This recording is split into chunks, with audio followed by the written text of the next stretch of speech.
Hello everyone, आज date है 30 जनवरी 2022 और द हिंदू न्यूज एनालिसिस में आपका स्वागत है। इस वीडियो में हम द हिंदू की इंपोर्टेंट न्यूज को एग्जाम के पॉइंट ऑफ व्यू से डिस्कस करेंगे।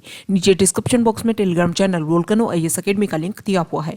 आप Telegram channel Volcano IAS Academy के साथ में जुड़ सकते हैं। वहाँ पर हर exam means UPSC, state PSC and other exams के पॉइंट ऑफ व्यू से काफी इंपॉर्टेंट इन्फॉर्मेशन आप सभी के साथ में शेयर की जाती है। तो चलो स्टार्ट करते हैं। वीडियो को स्टार्ट करेंगे एक ज्योग्राफिकल मैप क्वेश्चन के साथ में। और आज आपका क्वेश्चन ये है कि वोल्गा रिवर को जाकर के आपको सबसे पहले मैप में व्यू करना है, फिर इससे रिलेटेड हर इंपॉर्टेंट फैक्ट्स को एंड इन्फॉर्मेशन को कमेंट बॉक्स में टाइप करना है। कल हमने आपसे क्वेश्चन पूछा था भीमबेटका साइट को लेकर के, तो भीमबेटका साइट को अगर हम मैप में व्यू करें तो आप सभी को पता है कि हमारे इंडिया का जो सेंट्रल इंडिया वाला पार्ट है मीन्स मध्य प्रदेश स्टेट है, वहां पर Bhimbetka rock shelter site situated है। ये जो भीमबेटका रॉक शेल्टर साइट है वो यूनेस्को वर्ल्ड हेरिटेज साइट के रूप में भी रजिस्टर्ड है। द हिंदू का अगर हम डिस्कशन करें तो सबसे पहले फ्रंट पेज पर जो इंपॉर्टेंट न्यूज है वो एनएसओ पिगेसस स्पाईवेयर को लेकर के है।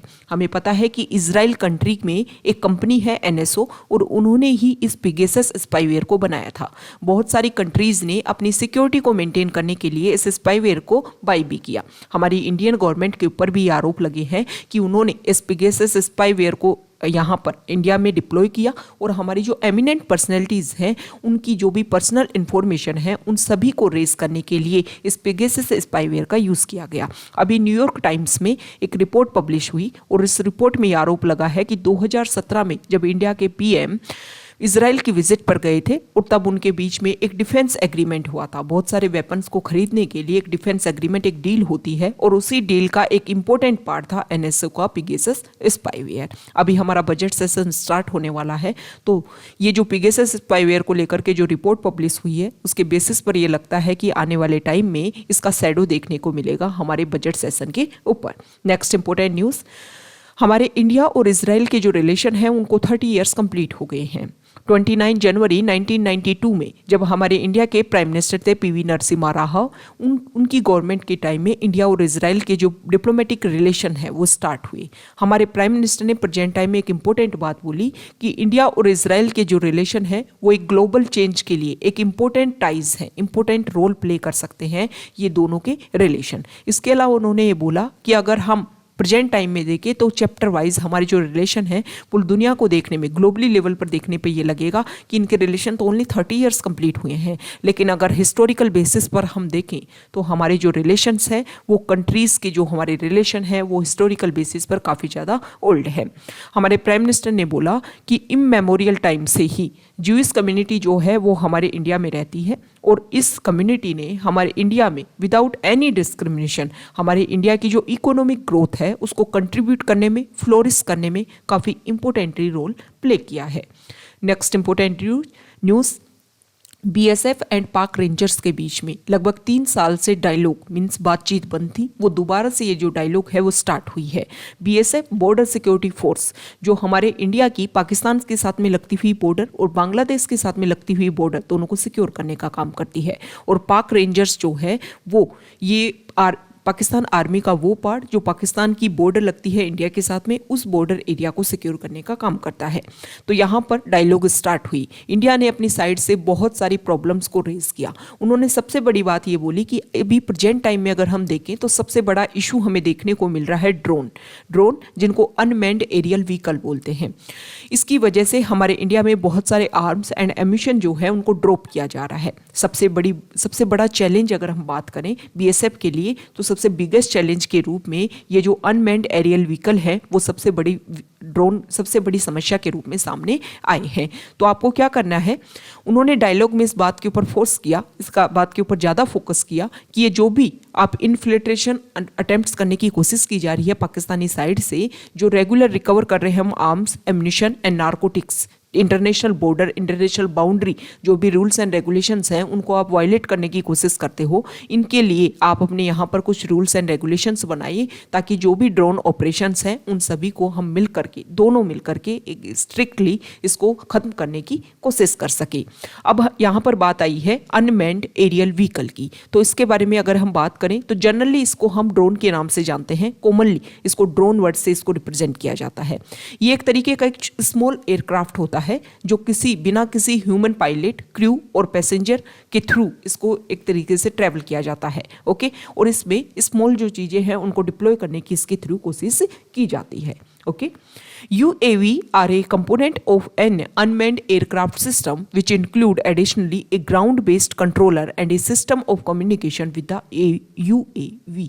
इसमें क्या होता है, ग्राउंड बेस पर एक तरीके से कंट्रोल करने की कोशिश की जाती है और उसके थ्रू आप यहाँ पर अगर हम बात करें तो ड्रोन को भी 5 कैटेगरीज में उनके वेट के बेसिस पर कि कितना वेट जो है वो एक जगह से दूसरी जगह पर गेन कर सकते हैं, लेकर के जा सकते हैं, इसके बेसिस पर उनको 5 कैटेगरीज में बांटा गया है। तो ये सबसे बड़ा इशू है अनमैन्ड एरियल व्हीकल। इसको लेकर के कहीं भी एग्जाम में पूछ लिया जाएगा कि कुछ रिलेटेड कुछ बेसिक फैक्ट्स इनके बारे में दे देंगे। और यहाँ पर अगर हम बात करें तो यूपीएससी मेंस की अगर हम बात करें तो यहाँ पर प्रेजेंट टाइम में सिक्योरिटी फोर्सेस के लिए कुछ नए नए इश्यूज देखने को मिल रहे हैं, तो उनमें से ये भी एक बड़ा इशू है। तो मेंस में इसको लेकर के आंसर लिखवा लिया जाएगा। तो वहाँ पर आपको इसके बारे में पता होना चाहिए कि प्रेजेंट टाइम में हमारी बॉर्डर सिक्योरिटी फोर्स के लिए एक मेजर इशू बनकर के ये सामने आ रहा है।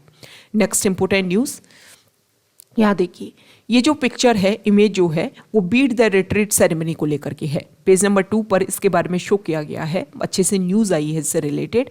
यहाँ पर कल 29 जनवरी को हमारे यहाँ पर विजय चौक पर जो बीट द रिट्रीट सेरेमनी जो है उसको परफॉर्म किया गया। बीट द रिट्रीट सेरेमनी जो है वो एक तरीके से शो करती है कि जो रिपब्लिक डे सेलिब्रेशन हम कर रहे थे उसकी एंडिंग हो गई है। वैसे इस बार हमारी गवर्नमेंट ने स्टार्ट किया था कि जो हमारा रिपब्लिक डे सेलिब्रेशन है वो 23 जनवरी से स्टार्ट होगा। 23 जनवरी को नेताजी सुभाष चंद्र बोस की जो बर्थ एनिवर्सरी है वो आती है और 30 जनवरी तक रेगुलर रहेगा।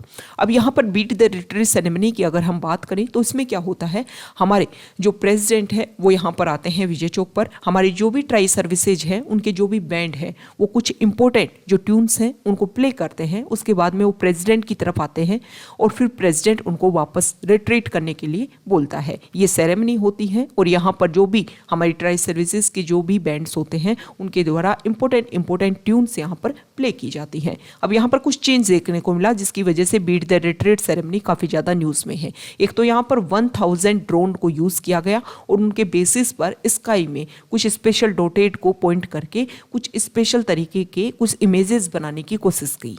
ओके, इसके अलावा यहाँ पर बीट द रिट्रीट सेरेमनी में जो हमारे बैंड जो होते हैं आर्मी के वो अलग अलग जो ट्यून है वो प्ले करते हैं। तो यहाँ पर कुछ चेंज देखा गया। लगभग 77 डेकेड से जो ट्यून हम फॉलो कर रहे हैं अबाइड विद मी, इसको एक तरीके से हटाया गया और उसकी जगह पर एक नई ट्यून जो है वो इसमें इंक्लूड की गई है। तो ये कुछ चेंज यहाँ पर देखने को मिला है। यहाँ पर वीर सैनिक जो ट्यून है उसको प्ले किया गया हमारी जो भी आर्मी की बैंड है उनके द्वारा।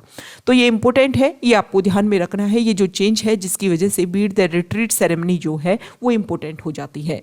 न्यू ट्यून्स कौन कौन सी ऐड की गई है हमारे इस साल बीट द रिट्रीट सेरेमनी में, उसमें है केरला, इसके अलावा हिंद की सेना एंड ए मेरे वतन के लोगों, जिनको कवि प्रदीप के द्वारा लिखा गया है। ये इसमें मतलब अबाइड विद मी को रिप्लेस करके ए मेरे वतन के लोगों इसको ऐड किया गया है। ओके, तो ये दोनों के दोनों जो सॉन्ग हैं वो आपके लिए इंपॉर्टेंट हो जाते हैं। इसके अलावा बीट द रिट्रीट सेरेमनी को लेकर के एक बेसिक जो भी आपको आउटलाइन डिसाइड होना चाहिए वो सब कुछ आपको बेसिक फैक्ट्स पता होना चाहिए। Next important news, page number 6 पर जो सबसे पहले इंपॉर्टेंट न्यूज़ है वो SBI बैंक को लेकर के है। हमें पता है कि सबसे बड़ा पब्लिक बैंक है हमारे इंडिया में और यहाँ पर इन्होंने कुछ एक सर्कुलर जारी किया था। उन्होंने ये बोला था कि जो प्रेग्नेंट वीमेन है इसके अलावा दियर सेकेंड ट्राइमेस्टर ऑफ प्रेगनेंसी, वो जो वीमेन है वो रिक्रूटमेंट के लिए और प्रमोशन के लिए उनको अनफिट माना गया था। उसके बाद में जो वीमेन है उन्होंने इसको लेकर के प्रोटेस्ट किया। जो हमारा वीमेन कमीशन है उसमें इसने पार्टिसिपेट किया और उसके बाद में SBI को अपना जो ये सर्कुलर था उसको विड्रॉ करना पड़ा। नेक्स्ट इंपॉर्टेंट न्यूज़, यहाँ पर सुप्रीम कोर्ट ने एक बात बोली।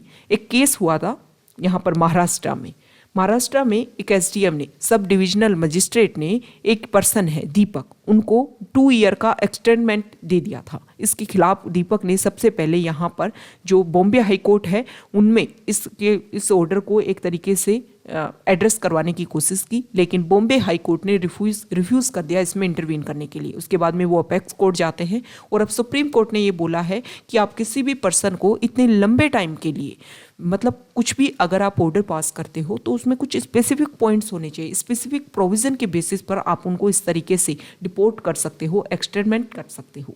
ओके, सुप्रीम कोर्ट ने ये बोला कि अगर आप किसी पर्सन को इतने लंबे टाइम के लिए एक्सटेंडमेंट कर रहे हो, मतलब आप उसके जो भी फंडामेंटल राइट्स है उनको वायलेट करने की कोशिश कर रहे हो।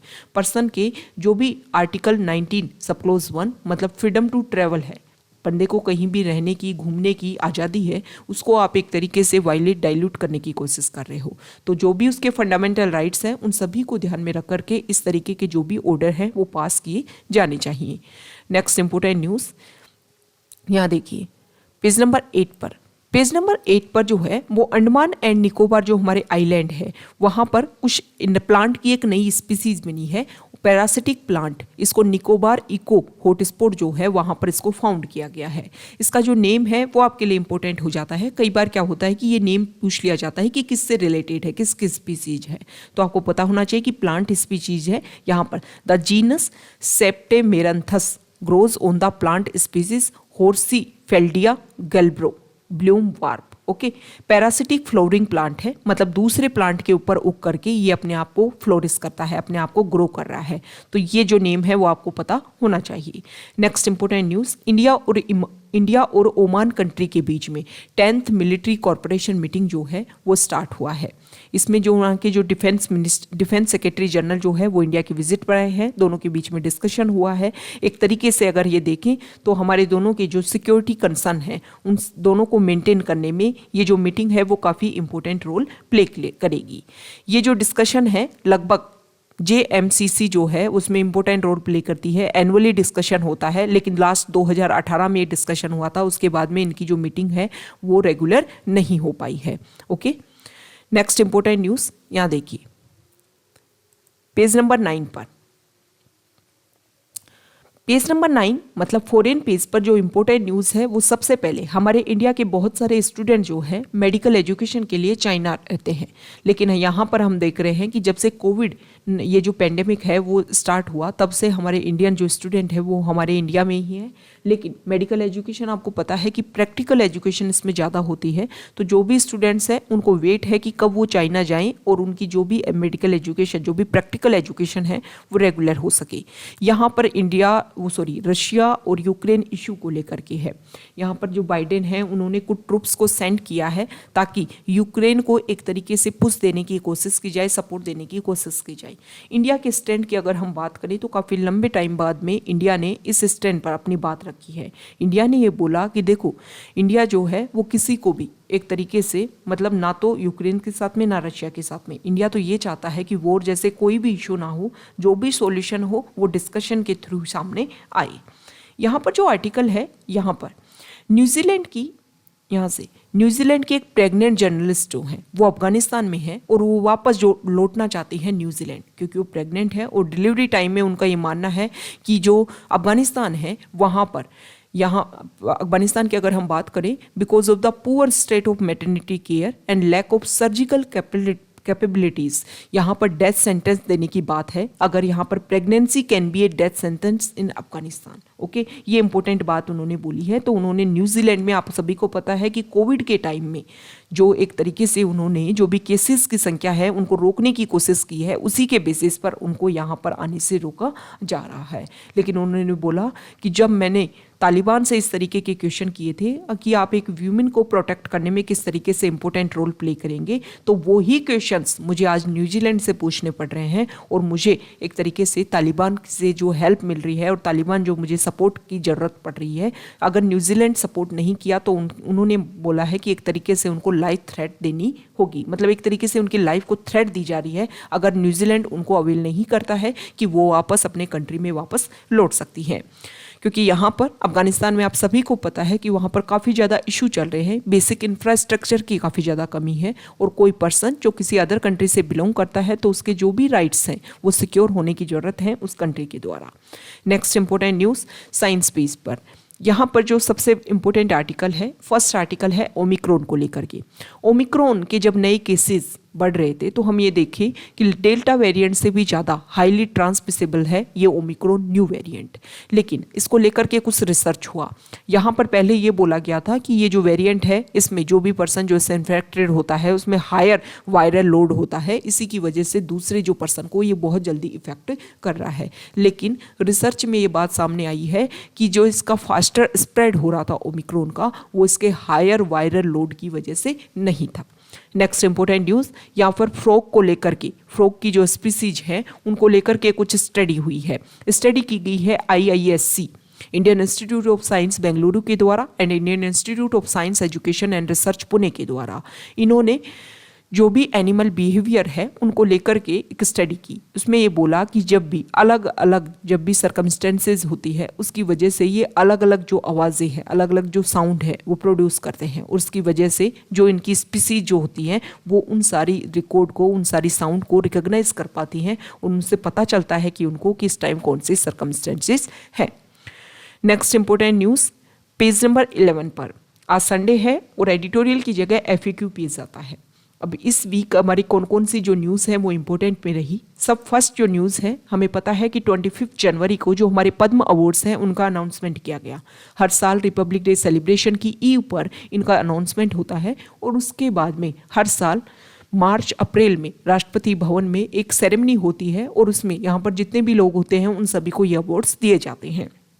इस बार पद्म अवार्ड्स की लिस्ट में 128 जो पर्सन हैं उनका नेम डिक्लेयर किया गया है। न्यूज़ में इसलिए है कि वेस्ट बंगाल के former chief minister Buddhadeb Bhattacharjee Chatterjee जो है उन्होंने रिफ्यूज़ कर दिया है कि मुझे ये अवार्ड नहीं चाहिए। इसके अलावा अगर हम बात करें तो यहाँ पर वेस्ट बंगाल से ही रिलेटेड कुछ अदर पर्सनैलिटीज़ जो एक तरीके से जो हमारी म्यूजिक जो इंडस्ट्री है उनसे बिलोंग करते हैं, तो उन्होंने भी ये बोला कि हमें भी रिकमेंडेड किया गया था पद्म अवार्ड्स, लेकिन हमने भी रिफ्यूज़ कर दिया। अब यहाँ पर पद्म अवार्ड्स न्यूज़ में है, और हमने देखा कि लास्ट ईयर UPSC जो है वो इस तरीके के अवार्ड्स को लेकर के क्वेश्चन भी पूछा है उन्होंने। तो जो भी, और अभी न्यूज़ में भी है तो हमें पता होना चाहिए कि किस तरीके से पद्म अवार्ड दिए जाते हैं। अब यहाँ पर अगर हम बात करें तो देखो, सबसे पहले पद्म अवार्ड्स की बात करें तो भारत रत्न के बाद में सेकंड हाईएस्ट सिविलियन अवार्ड आता है पद्म अवार्ड्स। पद्म अवार्ड जो है 1954 में इसको स्टार्ट किया गया था, और शुरुआत में इसको पद्म विभूषण के नाम से जाना जाता था। उसकी 3 कैटेगरी, पहला वर्ग, दूसरा वर्ग और तीसरा वर्ग, लेकिन 1955 में इसका नाम चेंज किया गया और इनको पद्म विभूषण, पद्म भूषण एंड पद्मश्री इनका नेम चेंज कर दिया गया। अब किस किस काम के लिए दिया जाता है? अगर आपने पब्लिक सर्विस के क्षेत्र में art, social work, public affairs, science and engineering, trade and industry, medicine, literature, education, sports and civil services, इन सभी के एरिया में आपने कुछ इंपॉर्टेंट काम किया है तो आपको ये अवार्ड दिया जाता है। ओके, अब यहाँ पर बात की जाती है कि अवार्ड के बारे में आपको पता चल गया कि बेसिक फैक्ट्स कि कौन सा अवार्ड कब दिया जाता है। अब यहाँ पर स्पेसिफिक पद्म विभूषण के बारे में बताया गया है कि एक्सेप्शनल एंड डिस्टिंग्विश सर्विस के लिए आपको दिया जाता है। पद्म भूषण और पद्मश्री जो है वो distinguish service of A high order and distinguish service respectively, इनके लिए ये अवार्ड दिया जाता है।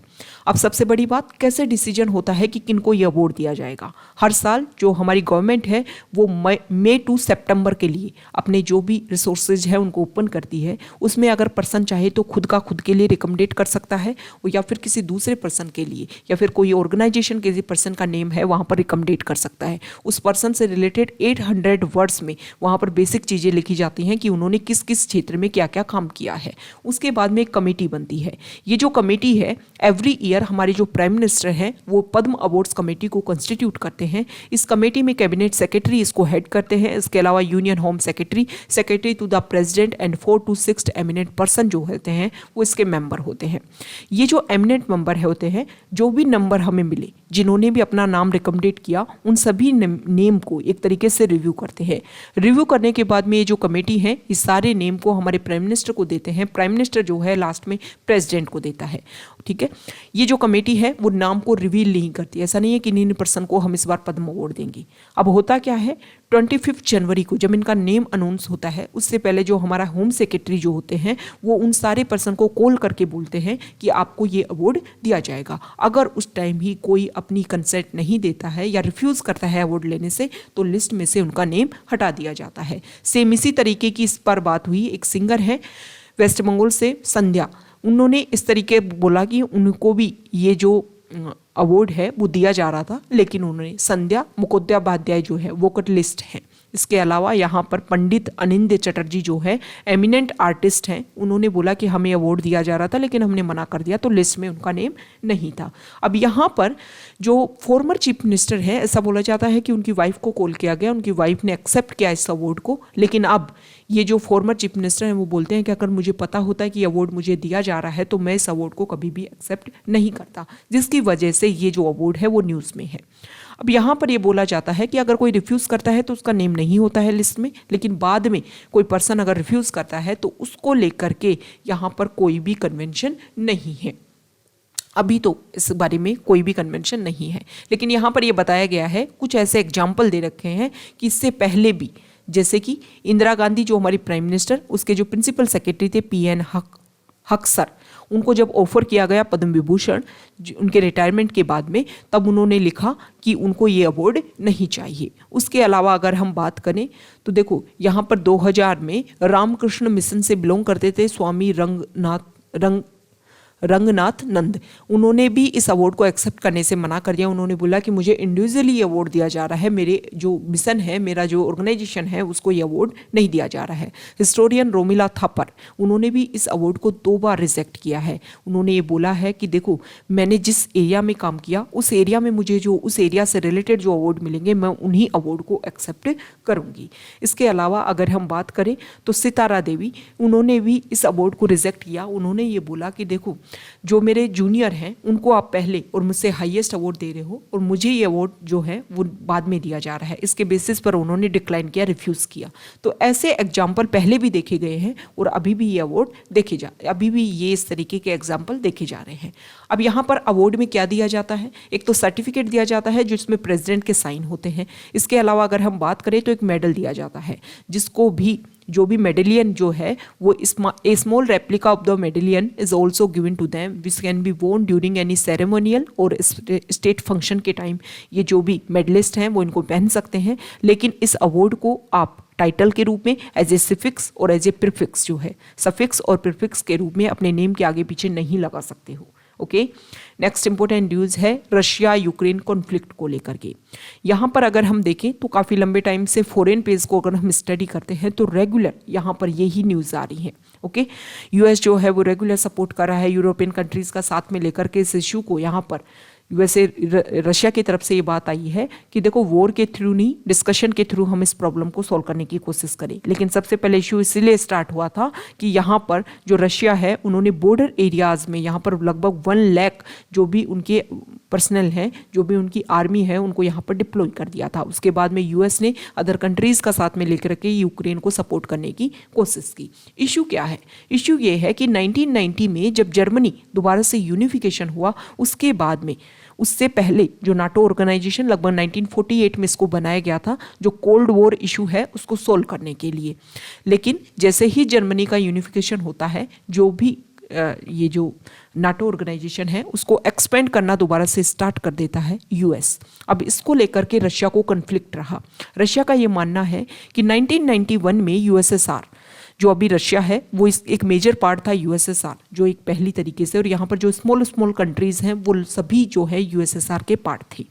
अब रशिया का ये बोलना है कि आप नाटो ऑर्गेनाइजेशन को एक्सपेंड कर रहे हो यूएस को, और फिर एक तरीके से जो भी हमारे इंपॉर्टेंट पार्ट हैं, जो पहले यूएसएसआर का पार्ट थे, उनको आप अपने मेंबर बनाने की कोशिश मत करो। लेकिन यूएस की तरफ से इंपॉर्टेंट बात यह है कि देखो, यूएस की अगर हम बात करें तो यूएस ने ओपन पॉलिसी अपनाई है नाटो ऑर्गेनाइजेशन को लेकर के कि जो भी कंट्री नाटो ऑर्गेनाइजेशन का मेंबर बनना चाहेगा उसको वो कभी भी रिफ्यूज़ नहीं करेंगे। यहाँ पर अगर हम बात करें तो 1990s में जब जर्मन यूनिफिकेशन होता है, उस टाइम से लेकर के जो नाटो ऑर्गेनाइजेशन है उसमें अपने नए मेंबर्स को 5 टाइम्स तक ऐड किया है। मतलब इतना अपनी जो स्ट्रेंथ है उनको इंक्रीज कर लिया है। 1949 में जब फाउंडिंग मेंबर्स जो इसके थे वो 12 थे, और अभी प्रेजेंट टाइम में अगर देखें तो 30 मेंबर्स इसके मेंबर हैं, जिसमें 3 तो बाल्टी कंट्रीज हैं, एस्टोनिया, लातविया और लिथुआनिया। ये सभी जो है वो रशिया के साथ में बॉर्डर शेयर करते हैं। और हंगरी, पोलैंड, रोमानिया और बुल्गारिया जो हैं ये सोवियत लेड वार्सा पैक्ट जो था उसके मेंबर्स थे। मतलब वार्सा पैक्ट जो हुआ था, वार्सा पैक्ट इसलिए हुआ था कि जब नाटो ऑर्गेनाइजेशन यूएस ने कनाडा और जो भी अटलांटिक ओशियन है उन सभी के साथ में मिलकर के नाटो ऑर्गेनाइजेशन बनाया, तब यूएसएसआर ने अदर कंट्रीज के साथ में मिलकर के वार्सा पैक्ट किया। एक तरीके से डिफेंस ऑर्गेनाइजेशन के रूप में इनको आप मान सकते हो कि अपनी सिक्योरिटी को मेंटेन करने के लिए ये ऑर्गेनाइजेशन बनाए गए थे। तो सबसे बड़ा इशू है नाटो ऑर्गेनाइजेशन को एक्सपेंड करने की वजह से। ओके, तो अगर ये एक्सपेंशन की जो नीति है, पॉलिसी जो है, अगर उसको हल्ट किया जाता है यूएस के द्वारा, तो ये हो सकता है कि ये जो इशू है वो और ज़्यादा इंक्रीज ना हो। यहाँ पर अगर हम बात करें तो देखो यूएस की, इंडिया की अगर हम बात करें तो इंडिया के पास में क्या ऑप्शन है। इंडिया ने काफ़ी लंबे टाइम से इशू चल रहा है, लेकिन पहली बार फ्राइडे को एक इम्पोर्टेंट स्टेटमेंट दिया कि हम तो ये चाहते हैं कि जो डिप्लोमेटिक एफर्ट्स हैं वो इस तरीके से लगाई जाएं कि लॉन्ग टर्म पीस और स्टेबिलिटी जो है वो इस एरिया में, इस रीजन में हमेशा बनी रहे। अगर हम बात करें इंडिया का जो स्टैंड है वो कभी भी न्यूट्रल वाली जो पॉलिसी है इंडिया ज़्यादा अपनाने की कोशिश करता है। 2014 में जब क्रीमिया वाले एरिया को एनेक्स किया गया यूएस रशिया के द्वारा, तो इंडिया ने इसकी तरफ से कोई भी स्टेटमेंट नहीं दिया। मिस्टर पुतिन ने फिर इंडिया की जो भी इस तरीके की ऑब्जेक्टिविटी वाली जो पॉलिसी है उसको प्रेस किया। इसके बाद में जो यूक्रेन है उन्होंने यूएन में कुछ इंपॉर्टेंट बात रखने की कोशिश की। यहाँ पर यूएन जनरल असेंबली में उन्होंने एक कंडेम लेकर के आए, एक तरीके से रेजोल्यूशन वो लेकर के आए, Ukraine sponsored resolution in the UN general assembly that sought to condemn alleged human rights violation in Crimea. कि क्रीमिया में जो ह्यूमन वायलेशन हो रहा है उसको लेकर के एक रेजोल्यूशन लेकर के आए। तो इंडिया ने अपनी यहाँ पर जो न्यूट्रलिटी है उसी को यहाँ पर फॉलो किया। ओके, अब यहाँ पर अगर हम बात करें तो अगर वॉर होता है तो देखो बहुत सारे इशू देखने को मिलेंगे। जो यूरोपियन कंट्रीज़ हैं वो भी इससे बहुत ज़्यादा कन्फ्लिक्ट होंगे। इसके अलावा अगर हम यहाँ पर देखें तो बहुत सारे ऐसे रिसोर्सेज हैं जो सारी कंट्रीज़ आपस में एक दूसरे के साथ में शेयर करती हैं, तो उसकी वजह से इस तरीके का क्राइसिस क्रिएट होगा। और क्राइसिस की वजह से हमने ये देखा है कि बहुत सारे एक तरीके से पोस्ट इफेक्ट बहुत सारे देखने को मिलते हैं। यहाँ पर अगर हम बात करें तो फ्रेंच प्रेसिडेंट इमैनुअल मैक्रॉन जो है उन्होंने व्लादिमीर पुतिन के साथ में डिस्कशन किया है कि एक तरीके से हम जो डिस्कशन है उसी के थ्रू इस प्रॉब्लम को सॉल्व करने की कोशिश करें। Next important news, profile page पर यहाँ पर चकमा हाजोंग जो कम्युनिटी है उसके बारे में शो कर रखा है। चकमा हाजोंग कम्युनिटी जो है वो प्रेजेंट टाइम में अगर हम देखें तो विदाउट ए स्टेट सिचुएटेड है। ये दोनों जो कम्युनिटी है वो बांग्लादेश कंट्री से बिलोंग करती है, जिसको पहले ईस्ट पाकिस्तान के नाम से जाना जाता था। 1964 में कम्युनल वायलेंस देखा गया बांग्लादेश में, जब वहाँ पर कर्नाफुली जो रिवर है वहाँ पर कपटई एक डैम बनाया जा रहा था। कंस्ट्रक्शन जब इस डैम का किया गया तभी इस एरिया में ये इशू देखा गया और यहाँ से ये जो कम्युनिटी है वो निकल करके हमारे इंडिया में एंट्री कर गई। इसी तरीके से जो दूसरी जो हाजोंग कम्युनिटी है वो भी यहाँ से आई और हमारे इंडिया में एंट्री कर गई। लेकिन प्रॉब्लम ये है कि जब ये इस तरीके की कम्युनिटी हमारे इंडिया में एंट्री की तो इंडिया में इस तरीके के वायलेंस देखने को मिले कि यहाँ पर जो भी कम्युनिटी आ रही है उसकी वजह से जो हमारे रिसोर्सेज हैं उनके ऊपर काफ़ी ज़्यादा बर्डन क्रिएट होगा। तो यहाँ पर चकमा और हाजोंग को लेकर के जो हमारा सुप्रीम कोर्ट है वो 1996 एंड 2015 में कुछ इंपॉर्टेंट स्टेटमेंट दे चुका है कि इनको सिटीजनशिप दी जानी चाहिए। लेकिन ये बोला जा रहा है चकमा हाजोंग कम्युनिटी के द्वारा कि इनके जो रिप्रेजेंटेटिव हैं इनको इन कम्युनिटी का यूज़ किया जाता है पॉलिटिकली बेसिस पर, लेकिन इनके जो भी बेसिक फैक्ट्स है, जो भी इनके बेसिक राइट्स हैं उनको अवेल करवाने की कोशिश नहीं कर रही है हमारी political parties. Next important news है पाकिस्तानी हिंदू काउंसिल को लेकर के। अभी हमने देखा कि पाकिस्तानी गवर्नमेंट ने हमारे इंडिया से एक अर्ज किया कि हमारे जो भी पिलग्रिम साइट है उनको हम ओपन करें और यहाँ पर जो एयर रूट है उसको फॉलो करके जो भी हमारे माइनॉरिटीज़ हैं उनको इंडिया की पिलग्रिम साइट को अवेल करवाया जाए और इंडिया से लोग जो है वो पाकिस्तान में जो भी हमारी बलूचिस्तान वाले एरिया में या भी जो भी हिंगलाज माता का मंदिर, इन सभी को जो इंपॉर्टेंट साइट्स हैं उन तक उनकी अवेलेबिलिटी हो सके। तो इसको लेकर के पाकिस्तान हिंदू काउंसिल ने इंपॉर्टेंट रोल प्ले किया था।